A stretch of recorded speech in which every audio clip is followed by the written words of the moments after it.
Silver dragon castle के training ground में हम देखते हैं लियोन को मून के साथ कसरत करते हुए और अपनी कमर की एक्सरसाइज करता करता वो काउंट करता हुआ मून को वो एक्सरसाइज करना सिखा रहा था। और मून ना समझ पाते लियोन से पूछती है कि आखिर वो ये वाली एक्सरसाइज क्यों कर रहे थे जिससे उनका कुछ ज्यादा फायदा भी नहीं होगा, कि फिर अपने हाथ की कसरत करता। मून को उससे भी कॉपी करने को कहता। लियोन उसे बताता है मून हमें कभी भी एक्सरसाइज करने से पहले अपने शरीर को पूरी तरह से गर्म कर लेना चाहिए और स्ट्रेचिंग सबसे बेस्ट तरीका होता है बॉडी को रिलैक्स करने का, जिससे हमें कभी भी एक्सरसाइज के दौरान कोई भी चोट लगने का खतरा बहुत ही कम हो जाएगा। जिस बात को एकदम अच्छे से समझती वन समझदारी से बताती है कि यहाँ एनालिसिस पूरे हुए और वो पूरी जानकारी समझ गई कि तभी वहाँ पर एना के साथ रोज बाइस आती है नए बेल्ट और नए स्पोर्ट्स वाले कपड़ों में और एकदम मुस्कुराती वो प्राउडली बताती है कि वो भी उनके इस एक्सरसाइज का हिस्सा बनना चाहेगी और देखना चाहेगी कि कौन कितना कर काबिल है। और उसे देखकर मोहन बहुत ही खुश होती कहती है क्या मम्मी हम भाग दौड़ करने वाले हैं, क्या आप भी इस रनिंग का हिस्सा बनना चाहती हैं? कि मोहन को फिर प्यार से सर पर पैट करते हुए बॉस से बताती है कि बिल्कुल सही कहा। देखो मोहन अब तुम्हारी माँ भी इस भाग में हिस्सा लेने वाली है तो तुम्हें अपनी पूरी मेहनत करनी पड़ेगी वरना तुम पीछे छूट जाओगे। जिस बात पे मोहन एक्साइटेड हुई बताती है कि ना मम्मी ना, आज जिस मौके में वो अपनी माँ तक से भी नहीं आने वाली। कि लियोन वहाँ दूर से बस उसे घूरी जा रहा था और फिर बातचीत का हिस्सा बनता। वो रोज से पूछता है क्या तुम पक्का इस चीज में हिस्सा लेना चाहोगे, क्योंकि तुम तो सारा दिन बस ऑफिस में बैठे रहते हो और अपने शरीर को ज्यादा चलाते रख भी नहीं, तो ध्यान रखना कहीं थोड़ा सा चलता है तुम्हारा पैर न फिसल जाए। जिस पे वापस से लियोन को छड़ाने की कोशिश करती रोज लियोन को बताती है कि पिछले वाले मैच के दौरान का याद किया जाए तो वह साफ पिछली बार की लड़ाई में उसकी विजेता बनी थी। जिस पर लियोन मना करता बताता है कि वो बाल बाल विजेता बनी थी और साथ ही साथ उस लड़ाई में भी उसने अपनी पूरी ताकत का इस्तेमाल नहीं किया था। जिस पे रोज बताती है कि अब मौका था लड़कर वापस दिखाने का कि कौन किस चीज के बराबर था। कि पीछे से मोहन भी तैयार होकर आती है और अपने मॉम और डैड को साफ बोलती है आ जाओ भिड़ो फिर देखते हैं कौन जीता है, क्योंकि यहाँ पर तो वो जीतने के लिए चीट फाड़ करने को तैयार थी। जो शब्द उसके सुनते ही लियोन उसका मुंह ढकता उसे समझाता है मोहन तुम बच्चे हो और प्यारे और अच्छे बच्चों को कभी भी मारपीट और खून खराबे की बातें ऐसे नहीं करनी चाहिए। कि फिर मोहन लियोन से पूछती है कि आखिर क्यों नहीं और क्या सच में डैड मोहन को नहीं हरा सकते। जो बात सुनकर लियोन भी सोचता है कि आखिर सच में इस बच्ची का इन मारपीट और हार और जीत वाली चीजों में इतना इंटरेस्ट क्यों था। और मेरा यहाँ पर लियोन से एक सवाल है मेरे भाई, तू और तेरी बेबी भी तो बिल्कुल वैसे ही है। कि खैर अपनी बात को साफ कटा लियोन मोहन को बताता है तुम कह रही हो कि मैं तुम्हारी माँ को नहीं हरा सकता, ये तो बस एक बहाना है। दरअसल बात यह है कि तुम्हारा डैडी मॉम को नुकसान नहीं पहुंचाना चाहता तो इसलिए वो उसे हर बार जाने देता है। समझे ना, प्यार ऐसी चीज होती है कि तभी रोज की टेल इस बात को सुनकर सीधा जमीन को चीरती चीरती इरिटेट होती हिलती है और फिर वो लियोन को आवाज लगाती कहती है कि अगर वो यहाँ पर अपने बच्चों से इतनी झूठी और बड़ी बड़ी बातें कर ही रहा था तो आखिर वो उसके साथ कम्पीट कर देखता क्यों नहीं कि आखिर असल में कौन ज्यादा देर तक भाग सकता है। यानी एक हिसाब से वो यहाँ पर फास्ट रनिंग की रेस नहीं करने वाले थे बल्कि एंड्योरेंस की कि कौन कितनी देर तक भागता टिक पाएगा। जिस पर तैयार होता लियोन कहता है हाँ बात तो सही है, पिछली बार का कंपटीशन किसी और तरह का था तो यहाँ पर इस चीज का फैसला हो जाएगा कि ताकत और टेक्निक को छोड़कर आखिर एंड्योरेंस का चैंपियन कौन है। और फिर दोनों ही या फिर तीनों ही उससे ज्यादा देर तक भागने वाली रेस में पार्ट लेने के लिए रेडी थे। जब मोहन में उनके साथ ही पार्टिसिपेट कर रही थी और कॉन्फिडेंट थी कि वो ज्यादा देर तक टिक पाएगी। और यहाँ पर एना उन्हें पोजीशन में खड़ा करती है और फिर काउंटिंग मार्क को चालू कर गेट सेट रेडी गो कर देती है और वो तीनों ही भागना शुरू हो जाते हैं। और मोहन बेचारी जिसे पता नहीं था कि एंड्योरेंस का कंपटीशन था वो पूरी तेजी से भागती है और अपने पेरेंट्स से आगे निकल जाती है। और बेशक मन ही मन बेचारी को लग रहा होगा कि उसकी स्पीड इतनी है कि मॉम और डैड बेचारे पीछे रह गए। कि यहाँ पर रोज को चिढ़ाता हुआ लियोन उसे तानाशाही तरीके से कहता है रोज तुम्हारी टेल कितनी बड़ी है, देखना पैर के नीचे ना आ जाए और तुम घूमते लिपटते पीछे जाकर गिराओ। जिस बात का रोज वापस रिप्लाई देती है कि ये टेल तो एक्चुअली में उसे बैलेंस बनाने में मदद करती है और उल्टा उसे गिरने और स्लो होने से रोकती है, जिससे उल्टे लियोन की यहाँ पर डिसएडवांटेज है और इसलिए अब वो उसे ताना मारती है लियोन को अपनी टेल दिखाने का। जिससे बेशक वो किस चीज की बात कर रही थी लियोन समझ जाता है और उसे बताता है कि रोज को हराने के लिए उसे कोई भी ड्रैगन टेल की जरूरत नहीं थी। और फिर 2 राउंड के चक्कर मारने के बाद मोहन बेचारी की एकदम बुरी हालत हो गई थी और वो साइड में आकर बैठती कहती है मोहन अब नहीं भाग सकती और उसे आगे इतनी मेहनत करता देखकर एना प्यार से उसके पास आकर उसे पीने के लिए ड्रिंक देकर बताती है कि यूराइनस मोहन ने पहले ही बहुत ही मेहनत की थी, जो इतनी उम्र में काफी लाजवाब थी। और फिर वो दोनों साइड में खड़े रहकर हर मजेस्टी और प्रिंस को सपोर्ट करने की बात करती है। और मोहन और एना दोनों ही देखते हैं कि रोज वेस्ट लियोन से थोड़ी आगे तरफ भाग रही थी और वो दोनों के दोनों ही बिना रुके बस भागे ही जा रहे थे। और लियोन भागता हुआ अपने मन में सोच रहा था, अब मुझे पता चला है कि सिल्वर ड्रैगन क्लैन के पास सबसे ज्यादा काबिलियत थी तो वो थी उनकी स्पीड, जिससे मुझे अब पता चला है कि भागने में देखा जाए तो रोज वेस्ट के पास मेरे से ज्यादा एडवांटेज है। पर फिर भी लियोन के पास यहाँ पर कोई भी हर चॉइस नहीं थी इस कंपटीशन को जीतने के अलावा, क्योंकि उसने पहले ही बहुत ही बड़ी बड़ी बातें कर दी थी। इसीलिए वो अपनी स्पीड को बढ़ाना चालू करता है और फटाफट भागकर रोज वेस्ट से आगे की ओर जाने लगता है और उसकी तरफ घूरता पक्का फैसला लेता कहता है कि उसने यहाँ पर अपनी पूरी इज्जत दांव पर लगाई है, वो इस कंपटीशन को नहीं हार सकता था। कि फिर से ही रोज वेस्ट पूरी तेजी से आकर उसे कैचअप करती धक्का मारती है और वो दोनों एक दूसरे को इधर उधर ढकेलते बराबरी में दौड़ने लगते हैं। और लियोन पूरी कोशिश करता है अपने ड्रैगन स्लेयर के फैसले को खत्म ना करने का, पर 20 मिनट को छोड़ लगातार पूरी तेजी से भागने के बाद लियोन थका हाफा जमीन में आ गिरता है और लंबी लंबी थकान से बड़ी सांसें लेने लगता है। और उसके सामने हम देखते हैं कि रोज वेस्ट अभी भी अपने कदम पर खड़ी हो रखी थी। थकी हुई वो भी उससे कहती है कि शायद अब तो लियोन को पता चल चुका होगा कि स्पीड और एंड्योरेंस उसकी ज्यादा थी। पर नीचे गिरा लियोन कहता है, नहीं मैं इस चीज को स्वीकार नहीं करूंगा। जिस पे मुस्कुराती रोज वेस्ट उसे कहती है कि ठीक है, अगर वो स्वीकार नहीं करना चाहता तो वो वापस खड़ा उठकर उसके साथ फिर से आगे की रनिंग कर सकता था। और देखते हैं कि फिर वो उसे कब हराता है। जिस पे लियोन उसे कहता है कि उसे बस प्रैक्टिस करने के लिए 2 दिन चाहिए और फिर उसके बाद वो पक्का उसे हरा देगा। जिस पे प्यार से उसके पास बैठी रोज वेस्ट बताती है कि 2 दिन छोड़ो, बल्कि उसे लगता नहीं कि 2 सालों के अंदर भी लियोन स्पीड में उसकी बराबरी कर पाएगा। जिस पे लियोन कहता है, तुम्हें लगता होगा पर मैं तुम नहीं हो, अगर कोई भी इस बात पर ना करेगा मैं उस चीज को कर दिखाऊंगा। ये फिर अपनी टेल से लियोन के चेहरे को सलाह दी। रोज वेस्ट लियोन से पूछती है कि क्या आज रात लियोन परफॉर्मेंस कर पाएगा, जिसका मतलब लियोन को समझने में 2 पल लगते हैं कि वो उसी परफॉर्मेंस की बात कर रहे थे। जैसे वो गुस्से में उठता चिढ़ता कहता है, क्या कह रही हो अब ये भी इतना भागने के बाद? अगर तुम मुझसे ऐसे छोटे छोटे बदले लेती रही ना तो बाद में देखना तुम बुरा पछताओगे। जिस बात पर रोज वेस्ट बताती है कि कोई बात नहीं, बात का बाद में देखा जाएगा। और फिर रोज वेस्ट रेस्ट कर चुकी मोहन को अपने पास बुलाती कहती है कि डैडी अब एकदम कमजोर हो चुका था तो आगे की एक्सरसाइज मोहन के साथ अब वो करेगी। जिस पे मोहन भी खुश होती भागी भागी अपनी मम्मी के पास चली जाती है और रोज वेस्ट का हाथ पकड़े वो पीछे मुड़कर अपने डैड को रेस्ट करने के लिए बताते कहते हैं, डैडी आपकी सेहत इस वक्त बहुत ही कमजोर है तो आपको अभी एक्सरसाइज करने की बहुत ही जरूरत है। और अब बस से ज्यादा डैमेज बेचारे लियोन को और किसके शब्दों से हो सकता था। और इतनी निराशा सुनकर था वो पीछे से चिल्लाता है, मोहन तेरी मम्मी झूठी है, ईस्ट और वेस्ट तेरा डैडी इज द बेस्ट, बस अगली बार देख लेना।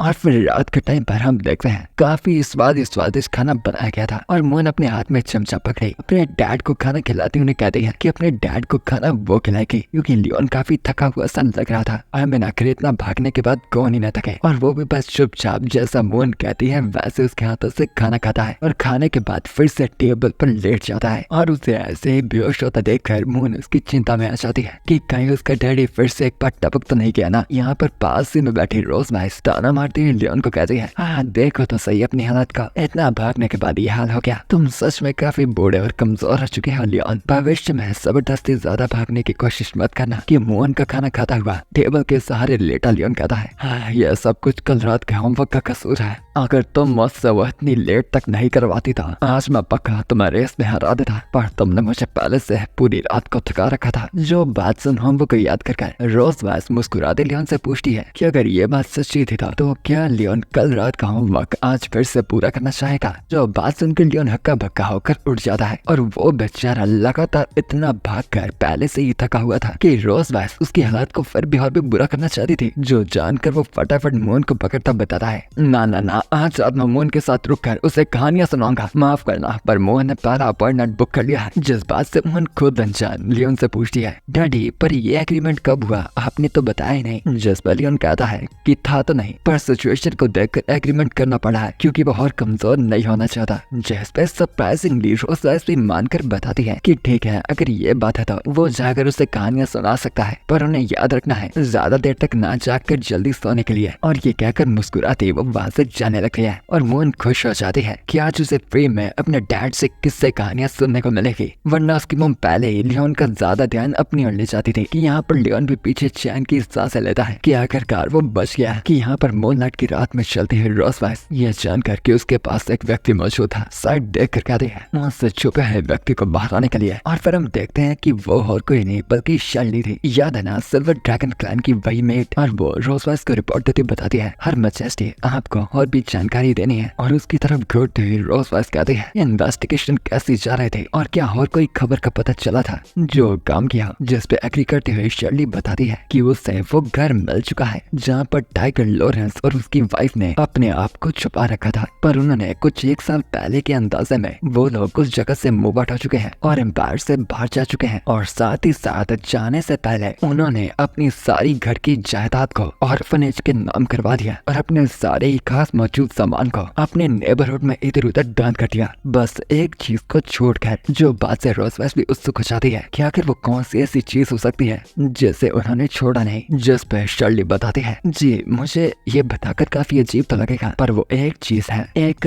गधा जिसे वो अपने साथ ले गए हैं, और नेबरहुड से मुझे पता चला कि वो गधा टाइगर फैमिली के लिए बहुत ही जरूरी है और वो जहाँ भी मूव किए हैं वो उसे अपने साथ ही ले गए। जिससे रोज वाइस को भी याद आ जाता है कि लियोन ने उसे बताया था कि वो किसी गधे के बालों को सेट करता था जो उसे रोज वाइस के बालों की याद दिलवाते थे। और अब ये सारी बातें सुनकर रोज वाइस शर्ली को बताती है ठीक है मैं समझ गई, तो आगे अब मेरा काम करो, जाकर इस चीज का पता लगाओ कि आखिर ये टाइगर फैमिली मूव आउट होकर कहाँ जा चुकी है और ये लोग कहाँ रह रहे हैं, और जब इस जानकारी का पता चलता है आकर मुझे बता देना। जिस ऑर्डर को मानकर शर्ली वहाँ से चली जाती है और मूनलाइट में बाहर उस सुंदर चांद की रोशनी को निहारती हुई रोज वाइस कह रही थी कि आखिर लियोन का मास्टर इतना मिस्टीरियस इंसान था, और अगर वो इंसानी एम्पायर का इतना खास ड्रैगन स्लेयर था तो आखिर वो अपने एम्पायर को छोड़कर क्यों गया, और खासकर अपने सभी सबूतों को मिटाने के बाद। और फिर हमें कुछ दिनों बाद का सीन दिखाया जाता है और आज के दिन नोहा घर आ रखी थी और वो अपने पेरेंट्स को बताती है कि उसके स्कूल में फैमिली स्पोर्ट्स डे आने वाला था। जो बात सुनकर लियोन और रोज वाइस दोनों इस चीज के बारे में उत्सुक हो जाते हैं और उस फेस्टिवल के बारे में डिटेल में पूछते हैं। जिस पे नोहा बताती है कि उनकी अकेडमी अगले हफ्ते तक एक खास स्पोर्ट्स फेस्टिवल रखने वाले थे। जिस पे अपने पुराने पलों को याद करती रोज वाइस बताती है तुम ये स्पोर्ट्स डे की बात कर रही हो ना, मुझे याद आया जब मैं सेंट हीथ अकेडमी में पढ़ती थी मैं भी इनमें पार्टिसिपेट करती थी, पर अगर मुझे याद है तो तब पेरेंट्स पार्टिसिपेट नहीं करते थे, तो ये बात काफी अजीब सी लगी। जिस बात पे हाँ करती नोहा बताती है कि ये वाला एक्चुअल में एक नया टर्म था जिसे पहले नहीं किया जाता था, और इस बार के फेस्टिवल में पेरेंट्स को अपने बच्चों के साथ पार्टिसिपेट करना था। और ये बात जानकर कि रोज वाइस भी पहले पार्टिसिपेट किया करती थी, मोहन एकदम एक्साइटेड ही अपनी माँ से पूछती है कि आखिर अपने टाइम के स्पोर्ट्स फेस्टिवल में मम्मी कितने नंबर पर आई थी। जिस पे अपनी उंगली खड़ी करती वो बताती है कि बेशक उनकी माँ फर्स्ट नंबर पर आई थी क्योंकि स्पोर्ट्स में उसकी बराबरी करने वाला कोई नहीं था। जिस पे मोहन बहुत ही खुश होती है और फिर वो अपने डैड से भी पूछती है कि आखिर डैडी स्पोर्ट फेस्टिवल पर कितने नंबर पर आए थे। जिस बात पे कंफ्यूज हुआ लियोन बताता है मेरी रैंक नहीं थे। जिस बात की मोहन वजह पूछती है तो लियोन बताता है क्योंकि जब मैं पार्टिसिपेट करता था तो मेरा स्कोर इतना ज्यादा हाई हो जाता था कि सेकंड प्लेस वाले और मेरे बीच का गैप देखकर अकेडमी को मुझ पर हमेशा शक होता था कि मैं कोई चीटिंग कर रहा, तो वो कभी भी मुझे रैंकिंग नहीं देते थे। जिस पे मोहन पूछती है तो फिर डैड चीटिंग करते ही क्यों थे। जिस पे लियोन थोड़ा इरिटेट हो गए, उसके सर पे टबला मारकर हिला डालता है और मोहन को बताता है पागल ऐसा थोड़ी ना है, ठीक है ना। बाद में अकेडमी को पता चला था कि मेरा टैलेंट ही इतना ज्यादा है, तो बाद में उन्होंने लाकर मुझसे मेडल से परोसा था जो कि एक्चुअली में असली सोने का था, पर मैंने उसे पिघाल कर तुम्हारी दादी के लिए एक ब्रेसलेट बना लिया। जो बात सुनकर रोज वाइस उससे पूछती है कि लियोन तो हमेशा होनर और चैंपियनशिप जैसी चीजों की इज्जत करता था, तो आखिर वो अपने ही मेडल को कैसे पिघाल सकता था जो कि हॉनर की वैल्यू करते हैं। जिस पे लियोन बताता है कि आखिर उस ग्लोरी का फायदा ही क्या जिससे तुम किसी के साथ ना बांट सको, इसलिए उसने उसे अपनी दादी को देना बेहतर समझा। खैर फिर इन बातों के बाद रोज वाइस नोहा से पूछती है कि क्या नोहा इस स्पोर्ट्स डे में पार्टिसिपेट करना चाहती है। जिस पे हाँ करते हुए नोहा बताती है कि ये फैमिली स्पोर्ट्स स्पोर्ट्स मीट एक रिक्रिएशनल कंपटीशन है जो कि आगे भी दोहराया जा सकता है और इससे उसका स्कूल के ग्रेड में कोई रिश्ता तक भी नहीं था, पर फिर भी चाहे इससे उसे कुछ न मिले वो फिर भी स्पोर्ट्स मीट में फर्स्ट प्लेस पे आना चाहती थी। जो देखता लियोन भी अपनी बेटी से इम्प्रेस हुआ सोच रहा था। नोआ का फर्स्ट प्लेस में आने का ऑब्जेक्शन बाकी जवान ड्रैगन से काफी खास और अलग है। नोआ के अंदर सच में रोजवेज और मेरे दोनों के ये कम्पिटिटिव गुण है जो उसे कभी भी किसी से हारना नहीं देना चाहता है। और लियोन और रोजवेज दोनों एक दूसरे की तरफ घूरते हैं और उनकी आंखों से उनका आपस में डिस्कशन हो चुका था कि हाँ उनकी बेटी तो बिल्कुल उनके जैसी है और दोनों ही नोआ के कंधे पर हाथ रखकर बताते हैं कि अगर यही बात थी तो वह इस कंपटीशन में इकट्ठे पार्टिसिपेट करने वाले थे। और मोहन ये देखकर कि उसकी पूरी फैमिली पार्टिसिपेट कर रही थी एकदम एक्साइटेड हुई बीच में आती बताती है सिस्टर मोहन भी पार्टिसिपेट करना चाहती है। जिस पर नोआ बताती है कि कंपटीशन में सिर्फ के सिर्फ 3 लोगों के पार्टिसिपेट करने की लिमिट थी, जिससे बेचारी मोहन निराश हो जाती है। पर उसे सहारा देता लियोन बताता है मोहन हमें चेयर और हिम्मत देने की जिम्मेदारी उठाएगा और हम पक्का जानते हैं कि मोहन के इस काम से डैड मॉम और उसकी बहन पक्का फर्स्ट प्लेस पर आएंगे, वरना हो सकता है कि हमारा हौसला थोड़ा गिर जाए। जो बात सुनकर एक्साइटेड होकर मोहन कहती है ठीक है आ जाओ फिर, क्योंकि मोहन उस कंपटीशन में अपनी फैमिली को सबसे तगड़ा चेयर करने वाली थी जिससे कोई भी उनके साथ कम्पीट नहीं कर पाएगा। और लियोन भी बताता है अब हमारा पूरा परिवार साथ में काम करेगा तो आखिर में रोक ही कौन सकता है, जीतना तो एक आम और छोटी सी बात रहेगी। जिस पे मोहन खुश थी और नोआ बताती है कि इतनी बड़ी बड़ी बातें पहले नहीं बोलनी चाहिए क्योंकि कॉन्फिडेंस हमेशा अच्छा होता है पर ओवर कभी नहीं। और फिर सुबह के टाइम पर ट्रेनिंग ग्राउंड में हम देखते हैं लियोन जो कि वार्म अप कर रहा था और यहाँ पर वो एडवांस में स्पेशल ट्रेनिंग कर रहे थे अगले हफ्ते की मीटिंग के लिए, यानी अकेडमी में होने वाले कंपटीशन के लिए। कि रोज वैसे फिटनेस सूट डाली हुई एकदम रिलैक्स होती हुई लियोन के पास आती है और लियोन उसे नए कपड़ों में देखता हुआ सोचता है मैंने रोज वैस को अलग अलग कपड़ों में देखकर हर बार सोचा है कि उस फीमेल ड्रैगन के पास सच में कपड़ों का गोदाम है। और उससे ज्यादा कमाल की बात है कि ये जो भी कपड़े डालती है वो उसे सूट कर जाते हैं। और रोज वैस लियोन से पूछती है कि बच्चे तो अभी तक जागे नहीं थे तो क्या तब तक उन्हें वो करना चाहिए, जिस पर लियोन पूछता है क्या क्या क्या करने की बात कर रहे हो, जिस पर रोजवेस बताती है कि वो वार्म अप रनिंग करने की बात कर रही थी, यानी कुछ चक्कर लगाने की, जिस पर लियोन मान जाता है। और फिर वो दोनों साथ में भागना शुरू कर देते हैं और भागता हुआ लियोन रोजवेस से पूछता है कि आखिर अकेडमी स्पोर्ट मीट में आखिर किस तरह के इवेंट्स होने वाले हैं। जिस पे रोज बताती है कि जब बचपन में उसने पार्टिसिपेट किया था तो वहाँ पर 3 ड्रैगन एंड्योरेंस के इवेंट्स थे। पहला था रनिंग, दूसरा हाई जंप और तीसरा लॉन्ग जंप। जो जानकर हंसता हुआ लियोन बताता है अच्छा ये सब सच कहूँ तो ये इंसानों के स्पोर्ट मीट से अलग नहीं है, मेरे वहाँ पर भी बिल्कुल बस आई था। जिस पे रोजवेस कहती है कि नहीं लियोन को ये बात इतनी हल्के में नहीं लेनी चाहिए क्योंकि उनकी ड्रैगन क्लैन की स्पोर्ट मीटिंग इतनी सिंपल नहीं थी जितना लियोन समझकर मुस्कुरा रहा था, क्योंकि ड्रैगन्स काफी टफ जीव है। जिस पे सेम लियोन प्राउडली अपनी छाती पे हाथ मारता बताता है अच्छा ये बात है तो मैं तुम्हें एक बात साफ कर दूं कि हम ड्रैगन स्लेयर्स भी उतने सिंपल नहीं है जितना तुम सोच रही हो। जिस पे रोजवेस अपनी रनिंग की स्पीड बढ़ाती कहती है अच्छा ये बात है, पर अगर कुछ दिनों पहले का सीन मुझे याद है तो किसी ने कुछ चक्कर ही लगाए थे और फिर वो ग्राउंड पे गिरने के बाद वापस उठ तक भी नहीं पा रहा था। जिस पर लियोन गुस्से में चिल्लाता है अच्छा तो उसकी एक रात पहले मेरी चूसी हालत किसने की थी। और खैर लियोन बेचारा थोड़ा शर्मा और बेइज्जत भी था क्योंकि चाहे वो जितना मर्जी कह ले कि रोजवेस ने उसे दिन रात तो पहले ही थका दिया था, पर इन दी एंड हार तो हार ही थी ना। और रोजवेस भी लियोन की वो बातें सुनकर और उसके अनोट चेहरे को देखकर अंदर ही अंदर बहुत खुश थी, क्योंकि बेशक उसे लियोन को चिढ़ाने में मजा आता था। कि फिर लियोन की तरफ वापस मुड़कर रुकती हुई रोजवेस लियोन को बताती है कि अगर लियोन का ये दिन कुछ ज्यादा ही बुरे जा रहे थे तो वो आने वाले कंपटीशन के लिए लियोन को थोड़ा सा मोटिवेशन दे सकती है। जिस पर लियोन उत्सुक होता है कि आखिर रोजवेस क्या कहना चाहती है। कि फिर वो लियोन को बताती है कि अगर ये आने वाली फैमिली स्पोर्ट्स मीटिंग में अगर लियोन फर्स्ट प्लेस पर आ पाया तो वो उसे इस पूरे हफ्ते छुट्टी देगी, यानी फिर एक हफ्ते तक लियोन को होमवर्क नहीं करना पड़ेगा और वो जल्दी से अपनी बॉडी को वापस रिकवर भी कर पाएगा। इसलिए एकदम खुश हुआ वो रोजवेस को कहता है रोजवेस तुम सच कह रही हो ना, ये कोई मजाक तो नहीं ना। जिस पे वो भी बताती है हाँ मेरी जान सच कह रही हो। जिस पे फिर लियोन पूरी तरह से मोटिवेट होकर जोर से आग बबला होकर कहता है शाबाश, अब एक चीज का फैसला पक्का हो चुका है कि आने वाली एकेडमी की स्पोर्ट्स मीटिंग में विजेता हमारे परिवार से आएगा। कि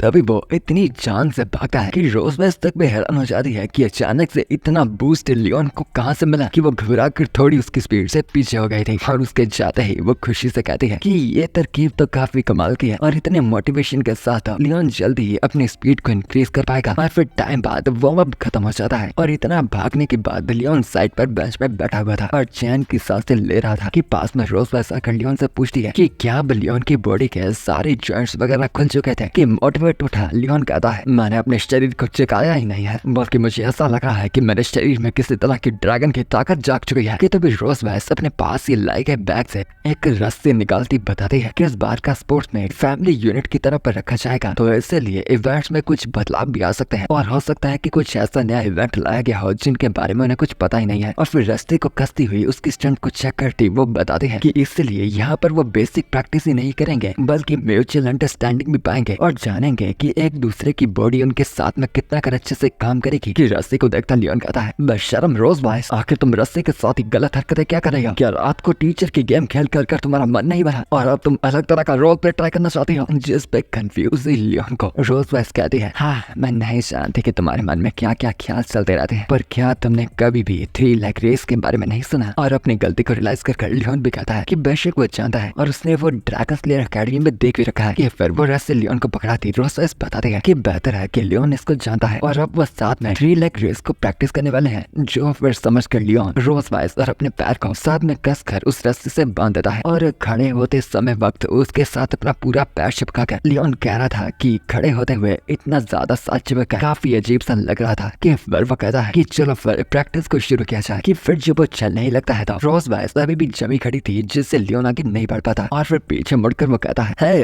क्या कर रही है? अगर हमें भागना है तो तू चुपचाप खड़ी क्यों? जिस पे वापस अपनी आंखें खोलते उसकी तरफ घूरती रोज वाइस बताती है क्या तुमने मुझे कब बताया कि तुम चलने वाले हो और ना ही ये कि हम किस दिशा में भागने वाले हैं? जिस पे फिर लियोन एक तरफ इशारा करता बताता है कि वो पास के लॉन की तरफ भाग कर जाएंगे ताकि वो गिर भी गए तो ज्यादा चोट ना लगे। कि फिर लियोन और रोज वाइस दोनों ही अलग अलग दिशा और टाइम पर अपने पैरों को हिला रहे थे, जिससे ना ही उनका बैलेंस हो पा रहा था और ना ही उनकी पकड़ आपस में अच्छी बन पा रही थी। कोई किसी को खींच रहा था तो कोई किसी का। कि फिर टाइम बाद अपने पैरों को बैलेंस करने के बाद लियोन रोज को बताता है तो ड्रैगन क्वीन मैं तुम्हें पहले ही बता देता हूँ मुझे स्लो मत करना। जिस पे रोज वाइस भी कहती है आज सुबह सुबह मुझे जोक का नाश्ता खिला रहे हो, काफी अच्छी बात है लियोन। और फिर लियोन 3, 2, 1 का काउंटडाउन करने लगता है कि आधा 1 बोलने से पहले रोज वाइस फटाफट फुर्तीले तरीके से भागना शुरू कर देती है और क्योंकि लियोन ने काउंटडाउन पूरा ना होने की वजह से भागना शुरू ही नहीं किया था तो उसका बैलेंस पूरा बिगड़ जाता है और रोज वाइस लियोन को भी अपने साथ घसीटते ही भागने लगती है और लियोन बेचारा पीछे हवा में इधर उधर लहराने लगता है और चिल्लाता हुआ कहता है रोज वाइस रुको रुको, रोज वाइस बावली ड्रैगन क्वीन रुको, आखिर रस्सी इतनी टाइट किसने बांधी? और फिर कुछ टाइम रोज वाइस के रुकने के बाद लियोन फिर से रस्सी बांधने का काम करता हुआ रोज को बताता है कि क्या उसे पता नहीं है कि इससे रनिंग को साथ में किया जाता है और अगर एक व्यक्ति भी किसी से आगे पीछे हुआ तो वो ढंग से भाग नहीं पाएंगे। और फिर लियोन की ये बातें सुनकर रोज उसे कहती है कि लियोन बातें तो सुबह से इतनी बड़ी बड़ी कर रहा था पर दौड़ में इसकी बराबरी बिल्कुल तक भी नहीं कर पा रहा था। जिस पर लियोन रिप्लाई देता है क्या बताऊं ये रनिंग का ऐसे नहीं किया जाता, पर खैर मैं तुमसे नहीं बसूंगा। हाँ बेचारा लियोन, काश उसके पास उसकी फीलिंग जाहिर करने के लिए टीका होता। और फिर लियोन रोज को समझाता है देखो पहले मेरी बात सुना, मैं पहले 1 तक काउंट करूंगा और उसके बाद हम दोनों एक ही टाइम पर अपनी रस्सी से बंधी हुई लात को हिलाएंगे और फिर मेरे 2 तक काउंट करने पर हम दूसरी लात को हिलाएंगे। जिस पर रोज वाइस मान जाती है कि तब लियोन का हाथ रोज वाइस की पतली कमरिया पर चला जाता है जिसकी बाहर से स्मूथनेस तो काफी थी पर लियोन उसके शरीर की मजबूती भी जानता था कि उसकी वो टच के एहसास से रोज वाइस शर्मा जाती है और उसे कहती है कि आखिर लियोन दिन में वो भी स्पोर्ट टाइम के वक्त ये हरकतें क्या कर रहा था। जिस बात पर लियोन बताता है कि ऐसा करने से उनका आपस का डिस्टेंस कम हो जाएगा और उन्हें साथ में भागने में काफी आसानी होगी। और मैं अपने स्कूल के टाइम में अपने दोस्तों के गलों में हाथ डालकर भागता था और रेस हारने के बाद वही एक दूसरे का गला हम दबाने वाले थे। एनीवेज, और फिर रोज वाइस भी उस चीज से मानती है और वो दोनों ही अपनी इस प्रैक्टिस को जारी रखते हैं जिसके दौरान उनकी आपस की नजदीकी और भी काफी बढ़ रही थी, अपने रिश्ते की भी और साथ ही साथ ढंग से भागने की। और खैर उसके बाद लियोन की कुछ स्पेशल ट्रेनिंग भी हुई थी और लियोन की फिटनेस को इम्प्रूव करने के लिए रोज वाइस ने उसके लिए कस्टमाइज ट्रेनिंग बनाई थी, जिनमें से एक थी कि लियोन को रोज वाइस को अपनी पीठ पर बैठाकर डेली के 500 पुशअप्स करने पड़ेंगे, जिनमें से आधे टाइम तो रोज वाइस लियोन के मजे लेती रहती थी। और जब पुशअप करते वक्त लियोन पूरा थक जाता था और बीच में ही हार मानकर गिरने वाला होता था, वो एकदम उसके नीचे आकर लेट जाती थी और लियोन को बताती थी कि अगर लियोन यहाँ पर नीचे गिरा तो उसके साथ डायरेक्ट किस हो जाएगी। जो सुनकर लियोन अपने कंधों पर हाथ नहीं बांधता था और वापिस से सर उठा पुशअप्स करने लगता था। और ऐसे ही बेचारे की पूरी जान निकालने के बाद रोज वाइस एकदम अपने आप से खुश होती कहती है देखा सिपाहियों, बिल्कुल इसी तरह आज के 500 पुशअप्स कंप्लीट होते हैं, तुम भी मेहनत कर लो, कल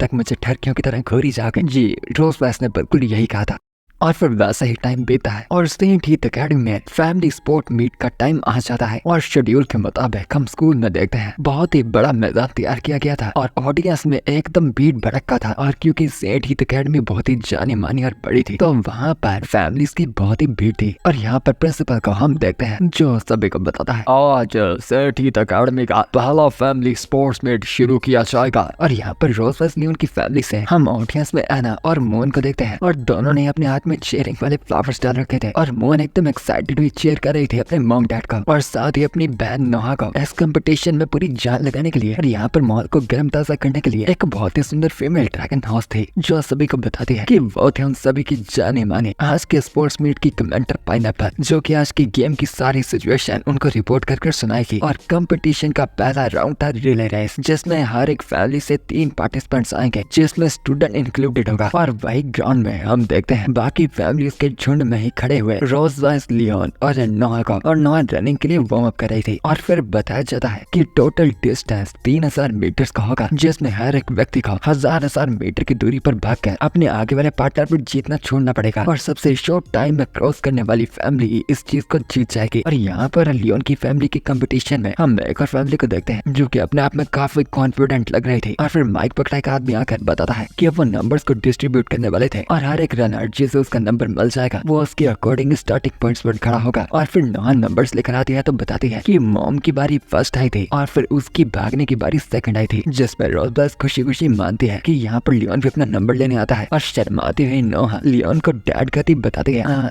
तो डैड आपकी बारी थर्ड है ठीक है ना। और लियोन यहाँ पर नोहा के मुंह से डैड शब्द सुनकर बहुत ही खुश होता है क्योंकि नोहा को उसे डैड बुलाना बहुत ही मुश्किल होता था और आधे से टाइम वो बिना नाम और टाइटल लिए उससे बात करती थी तो इसलिए लियोन नोहा के मुंह से एक और बार डैड सुनना चाहता था। और खैर पर वो अपना नंबर भी ले लेता है। और यहाँ पर रोज वाइस उन दोनों को बताती है कि रिले रेस जल्दी शुरू होने वाली थी और उसकी पोजीशन भागने की यही पर थी तो उन दोनों को फटाफट पहले निकल कर अपनी अपनी पोजीशन पर पहुंचना चाहिए वरना बाद में उन्हें मुश्किल होगी। जो मानकर लियोन भी हाँ कहता उसकी तरफ देखता है तो वो नोटिस करता है कि रोज वाइस उसकी तरफ मुस्कुराती हुई देख रही थी जैसे वो उससे कुछ एक्सपेक्ट कर रही थी। खैर फिर वहाँ से जाते वक्त पीछे से रोज वाइस आवाज लगाती नोहा को बताती है नोहा तुम्हें चिंता करने की जरूरत नहीं है न है बिल्कुल भी नर्वस होने की क्योंकि तुम्हारी मॉम रेस में सबसे पहले होगी जो ये बैटन तुम्हारे हाथ में पकड़ाएगी। और नोहा भी अपनी माँ पे पूरी कॉन्फिडेंट थी। और फिर वहाँ से जाते हुए लियोन और नोहा दोनों अपने अपने मुक्के कसने लगते हैं और एकदम सीरियस हो जाते हैं आने वाली कंपटीशन के लिए। और यहाँ पर बाप बेटी बिल्कुल आपस जैसे लग रहे थे जिससे पता चलता है कि खून रगों में कितना तेज भागता है। और वहीं पर सेकंड रनर्स की लाइन पे माइक लेकर एक और आदमी उन सभी को इकट्ठा कर रहा था अपने अपने पोजीशन पर खड़ा होने के लिए कि फिर वहाँ पर आने के बाद नोहा की शर्ट पर उसका नंबर लगा था। लियोन नोहा को बताता है नोहा मैं तुम्हारा तीसरी जगह पर इंतजार करूंगा तो प्लीज अपना ध्यान रखना और चोट बिल्कुल भी मत लगवाना। जिस पे नोहा मान जाती है पर इतना कम था उसे मोटिवेट करने के लिए हाथ उठाता उससे मक्का बना था। वो नोहा को उसे थोड़ी सी हिम्मत देने को कहता है ताकि उसका डैड इस कंपटीशन में पूरी जान लगा पाए जिस पे वो भी शर्माते उससे थम्स अप करती है और उसे ये कंपटीशन जीतने की हिम्मत देती है। और यहाँ पर इन दोनों बाप बेटी का रिश्ता थोड़ा और करीबी हो जाता है क्योंकि आखिरकार नोहा लियोन से थोड़ा थोड़ा ओपन अप होना शुरू हो चुकी थी। और यहाँ पर रोज वाइस की तरफ सभी ही रनर्स भागने की पोजीशन में रेडी हो जाते हैं और स्टार्टिंग लाइन में सेट हो जाते हैं। और अपनी माँ को देखती मोहन एक्साइटेड हुई चिल्लाती है अपनी पूरी कोशिश कीजिएगा मम्मी आप आसानी से जीत सकती हैं। और फिर ऑन योर मार्क्स पे कंपटीशन को शुरू कर दिया जाता है और सब रनर्स के साथ साथ रोज वाइस भी पूरी तेजी से बूस्ट करती फटाफट सबसे तेजी से भागने लगती है। और रोज वाइस को सबसे तेज देखकर कमेंटर चिल्लाते हैं कि contestant number 7 silver dragon clan से रोज वाइस इस रेस में लीड कर रही थी और बहुत ही तेजी से अपने बाकी के कंप्यूटर से आगे आ चुकी थी कि तभी वहाँ पर एक और कंटेस्टेंट वही फैमिली की वो लेडी जिसे हमने पहले देखा था वो थी contestant number 10 electric dragon clan से मिस्टी। वो रेस में रोज वाइस से कैच हो चुकी थी जो देखते दूर से लियोन भी कहता है काफी हैरानी के बाद है कि यहाँ पर कोई रोज वाइस की स्पीड की बराबरी कर पा रहा है। जो बात सुनकर पीछे ही खड़ा मिस्टी का पति लियोन को बताता है हाँ बेशक कोई ना कोई होगा ही। तो तुम्हें क्या लगता है कि सिर्फ तुम्हारे सिल्वर ड्रैगन क्लैन का लोग हैं जो स्पीड में माहिर है? और उस आदमी की तरफ देखता लियोन सोचता है तो ये लोग इलेक्ट्रिक ड्रैगन क्लैन से हैं। जहाँ तक मैंने पढ़ा था इनके पास कोई भी कॉम्बैट पावर नहीं है पर इनकी क्लैन भागने में काफी तेज थे तो बैटलफील्ड में भी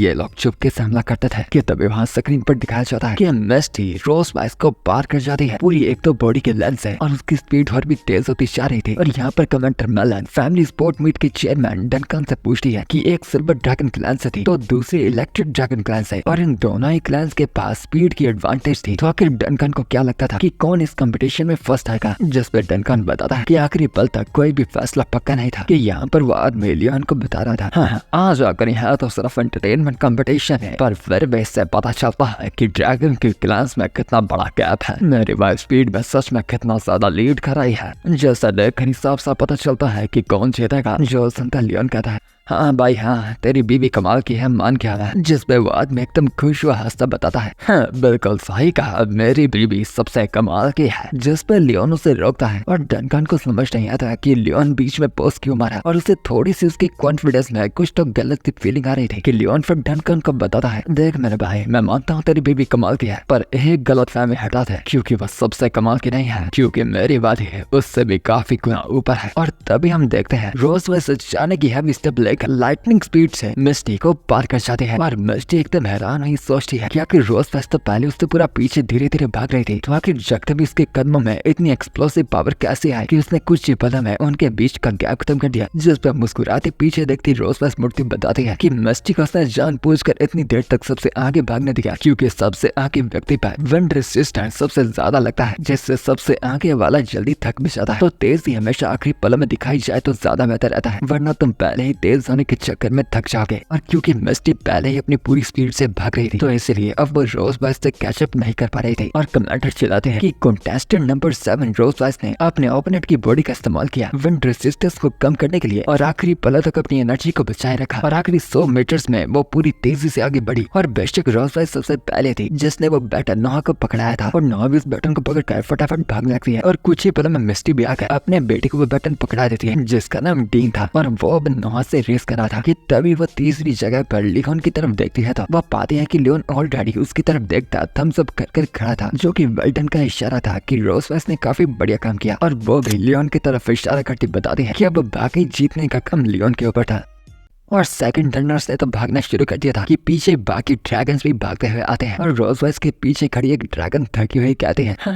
आखिर ये आगे भागने वाली ड्रैगन इतनी तेज कैसे थी, यहाँ से तेज भी भाग रही थी और मैं तो पहले से थक चुकी हूँ। कि यहाँ पर स्क्रीन में दिखाया जाता है कि इस वक्त नोहा सबसे आगे भाग रही थी और सेकंड नंबर पे कंटेस्टेंट नंबर 11 डीन था, जो कि नोहा से कैचअप करने ही वाला था क्योंकि डीन नोहा से बड़ा था और उसकी हाइट भी उससे ज्यादा थी। अपनी बड़ी टांगों और थोड़ा ज्यादा मेच्योर शरीर होने की वजह से वो नोहा को पार कर जाता है उसकी हाइट का मजाक बनाकर। पर नोहा यहाँ पर अपनी पूरी कोशिश कर रही थी उन दोनों के बीच का ज्यादा डिस्टेंस न रखने का। और मोहन भी स्टेज पे बैठी उन्हें देखते एकदम चेयर कर रही थी अपनी बहन को। यहाँ पर कमेंटर मेलन फिर से डोकन से कहती है कि इस बार तो डीन के पास नोहा से बहुत ही ज्यादा एडवांटेज थी हाइट में भी और एज में भी। तो क्या इस चीज से डोकन को लगता था कि नोहा से हार जाएगी, जिस पर चाय पीता डोकन बताता है आखिरी पलों तक कुछ भी डिसाइडेड नहीं है। और यहाँ पर आगे थर्ड लाइन में लियोन और डीन का बाप दोनों ही अपने अपने बच्चों का वेट कर रहे थे उन्हें बैटन पकड़ाने का और ये उनकी फाइनल स्प्रिंट थे। और यहाँ पर अपनी पूरी जान लगाकर नोहा वापिस से कुछ कर डीन से कैचअप हो जाती है और कोई भी एक दूसरे को आगे नहीं निकलना देना चाहता था। पर फिर भी बैटर अपने डैड को पास करने वाला डीन पहला था, जिससे उसके बाप को एक अच्छी स्टार्ट मिल चुकी थी। और नोहा लियोन को बैटन पास करने में कुछ सेकंड लेट हो जाती है और उसे पकड़ता हुआ लियोन भी उस आदमी के पीछे पीछे भागने लगता है, जो कि लियोन से ज्यादा तेजी से भाग रहा था। और नोहा इस बात से नाराज हो चुकी थी कि उसे फर्स्ट स्टार्ट भी मिली थी, पर वो फिर भी लियोन को पहले बैटन पास नहीं कर पाई और वो अपनी मॉम के पास आकर माफी मांगती है कि उसने ऐसी एडवांटेज को वेस्ट कर दिया। कि रोज वाइस नोहा का सर सहलाती उसे बताती है नोहा तुम पहले से जानती हो ना कि तुम पहले से बाकियों से बहुत ही ज्यादा काबिल हो, तुम्हारा विरोधी तुमसे काफी बड़ा था और उसके पास फिजिकल एडवांटेज भी थी, तो ऐसी मामूली बातों पर निराश मत हो। और फिर वो नोहा को आइडिया देती है कि अगर वो अभी भी इस कंपटीशन को अच्छे से जीतना चाहते हैं तो उन्हें फटाफट फिनिश लाइन पर जाकर उनके डैड को चीयर करना चाहिए, जिससे लियोन को कॉन्फिडेंस आएगा। और ऑडियंस में बैठी मोहन तो पहले से ये काम कर रही थी और यहाँ पर वो आदमी आगे भागता पीछे देखता लियोन का मजाक बनाता कहता मेरे भाई पहले तो बातें तो बहुत कर रहा था, पर अब देख मैं कैसा है तेरे से 5 सेकंड की ज्यादा दूरी पर हूँ और ये दूरी अब और भी बढ़ने वाली है। और फिर वो अपने शरीर को मैजिक के साथ इन्फ्यूज कर और भी ज्यादा तेज हो जाता है। जो देखता लियोन कहता है नहीं मुझे रोज वाइस से छुट्टियां लेनी है, तो मैं ऐसे नमूने से बिना वजह में हारूंगा नहीं। और कमेंटर चिल्लाती है कि कंपटीशन और भी ज्यादा इंटरेस्टिंग होता जा रहा था और नंबर 12 गोडाउन और नंबर 9 लियोन और भी ज्यादा तेज होते जा रहे थे। तो आखिर चैंपियन अंत का कौन होगा, जिस पर डोकन बताता है कि अंत तक कुछ भी डिसाइडेड नहीं था कि आगे ही भागता हुआ लियोन देखता है नोहा को, जो कि फिनिश लाइन पर उसे चीयर करने आई थी और पहले पहली बार वो चिल्लाकर कहती है डैड अपनी पूरी जान लगाई है। और नोहा के मुंह से ये शब्द सुनकर लियोन कहता है नोहा ने मुझे डैड बुलाया और इस तरह से पूरे दिल से शेयर किया, अब मैं हार नहीं सकता। और फिर वो भी अपने शरीर में अपने लाइटिंग मैजिक कंफ्यूज कर फटाफट गोर्डन से कैच हो जाता है। जो देखता है रानी से गोर्डन कहता है कि क्या ये बंदा पहले कंपटीशन को सीरियस नहीं ले रहा था, जो अचानक से उसकी स्पीड बढ़ गई और वो जान चुका था कि अगर ऐसा चलता रहा तो लियोन हर एक पल उसे स्पीड में सरपास कर रहा था। जिससे गोर्डन को जीतने के लिए एक ट्रिक आती है कि वो लियोन को कंधा मारकर साइड को गिरा देगा। और वो बिल्कुल वैसा करने ही लगता है कि लियोन पहले ही नोटिस कर लेता है कि गोर्डन जीतने के लिए क्या करने की प्लानिंग कर रहा था। तो इसलिए लियोन अपनी स्पीड को बढ़ाता हुआ जोर से जमीन में पैर दबाकर सीधा रेत को उसके मुंह पर फेर देता है, क्योंकि अगर उसका विरोधी डर्टी ट्रिक्स का इस्तेमाल करेगा तो आखिर वो ऐसा करने से पीछे क्यों ही हटे। और रेत की वजह से गोर्डन की आंखें बंद हो जाती है और क्योंकि वो स्पीड से भाग रहा था आंखें बंद कर उसके आपस से ही पैर लग गोर्डन फिनिश लाइन तक पहुंचने से पहले खुद ही गिर जाता है और लियोन उस रेस का विजेता हो जाता है। और इस कंपटीशन को जीतने के बाद वो सीधा भागता हुआ जाता है अपने परिवार की तरफ और कमेंटर भी कंग्रेचुलेट करती है मेल्कम फैमिली को ये रियली रेस जीतने के लिए। और रोज स्पाइस और नोहा दोनों ही भागते हुए लियोन के पास जाते हैं और लियोन जाकर सीधा नोहा को हवा में उठाकर पूछता है नोहा अभी अभी तुमने कुछ टाइम पहले क्या कहा था, फिर से कहो। जिस पे वो भी प्यार से मुस्कुराती बताती है कि उसने लियोन को डैडी कहा था और अपनी बेटी से फाइनली एक बाप बनने की एक्नॉलेजमेंट पाकर लियोन एकदम खुश होता उसे गले लगाता कहता है फिर से उसे बार बार डैड कहने को। जिस पे नोहा बताती है कि वो ये बातें बाद में करेंगे। लियोन ने इस पूरे कंपटीशन को जीतना था क्योंकि अभी तो उन्होंने सिर्फ रिले रेस में ही पार्टिसिपेट किया था कि यहाँ पर रोज वाइस भी लियोन से आकर पूछ लिया कि क्या लियोन की बॉडी ठीक तो थी ना। जिस पे लियोन हाँ बताता है कि यहाँ पर गोर्डन उन कंपटीशन के जजेस को जाकर कहने लगता है मैं आप सभी को रिपोर्ट करना चाहता हूँ इस आदमी ने चीटिंग की है। उसने भागने के दौरान मेरे चेहरे पर सीधा रेत मारी है जो कि कंपटीशन में एक फाउल है। जिस पर लियोन उस पर वापस चलाता है हाँ सच में शर्म नहीं है, ऐसी उल्टी हरकतें करने के बावजूद भी तू पहले जाकर कंप्लेन कर रहा है। और फिर लियोन भी जाकर वापस बताता है कि इस आदमी ने भागते दौरान उसे भागते हुए धक्का देने की कोशिश की थी और वहाँ पर सबूत के तौर पर इसके कंधे के ऊपर इलेक्ट्रिक करंट की ट्रेसेस होंगे। और फिर वो एक्टिंग करता कहता है मैं क्या ही बताऊं, मैं भागते भागते इतना डर गया था कि ये मुझे धक्का मारेगा इसलिए मैं तो और भी तेज आगे भागा। जैसे गलती से मेरे पैर की वजह से थोड़ी सी रेत इसके लग गई पर उस चीज का नाम मेरे ऊपर थोड़ी ना लगना चाहिए क्योंकि गलत हरकत तो इसी ने की है। और अब वो गार्ड्स गोर्डन की फैमिली को उनके साथ कोऑपरेट करने के लिए कहते हैं ताकि वो सबूत चेक कर पाए। जैसे मिस्टी भी चिल्लाती कहती है कि उसके हस्बैंड को लियोन की वजह से चोट लगी थी तो आखिर वो लोग उससे इन्वेस्टिगेट क्यों करेंगे। कि यहाँ पर तभी उन्हें एक आवाज आती है जो पूछती है कि वहाँ पर क्या हुआ था। और लियोन और रोज वाइस दोनों ही उस आवाज की तरफ मुड़कर देखते हैं तो वहाँ पर एक बूढ़ा आदमी आया था जिसका नाम था साउल और वो इलेक्ट्रिक ड्रैगन लीडर था और ऑपरेशन कमेटी का चेयरमैन भी। जिसे देखकर गोर्डन खुश हो जाता है कि फाइनली वो सारा नाम लियोन पर लगा पाएगा। पर खैर ये एपिसोड यहीं पर खत्म हो जाता है और अगले एपिसोड में हमें देखने को मिलेगा कि कैसे लियोन और रोज वाइस अपने प्यार को जाहिर करेंगे रस्सियों के सहारे और ये चीज वो कैसे करेंगे देखी जाएगी अगले एपिसोड में। और साथ ही उनकी अगले कंपटीशन के राउंड का हिंट होने वाला था क्रीम पफ्स। एनीवेज अगर आपको ये एपिसोड पसंद आया तो इस वीडियो के नीचे गोल रखते हैं पूरे 450 कमेंट्स का जहाँ तक इसके कुछ चैप्टर आते हैं मैं यह एपिसोड डाल दूंगा। और साथ ही साथ एडिशनल सपोर्ट करने के लिए आप सुपर थैंक्स या फिर QR कोड का इस्तेमाल भी कर सकते हैं क्योंकि